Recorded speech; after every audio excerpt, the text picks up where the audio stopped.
occurs. I will find you. No matter how long it takes, no matter how far.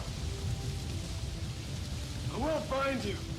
Acting Oscar winner Daniel Day-Lewis plays Hawkeye with no discernible accent and superb physical conditioning. His attitude during interviews is thoughtful. His attitude towards the messages in this movie is very practical. You know, people like the medicine to be sugared anyhow, so, but I don't think there's any point in making a film that doesn't work in its own right, regardless of what the kind of profounder issues contained within it are. I mean, a film should be something that exists for its own sake.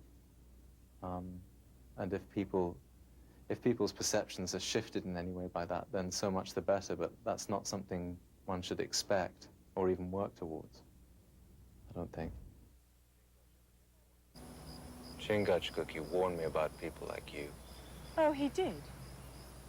He said, do not try to understand them. What? Yes, and do not try to make them understand you.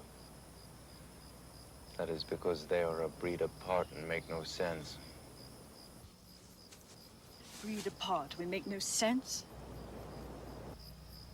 You are right, Mr. Poe. We do not understand what is happening here.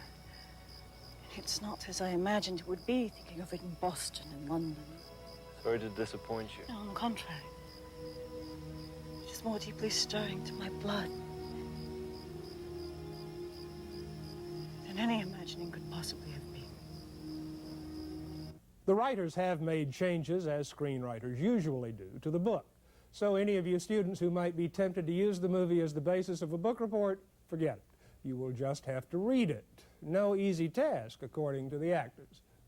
I'd never read any of his books, and I did read Last of the Mohicans after having read the screenplay for the film.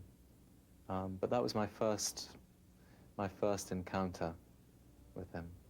I read it out of curiosity, and I didn't feel, having read it, that it helped me in any way.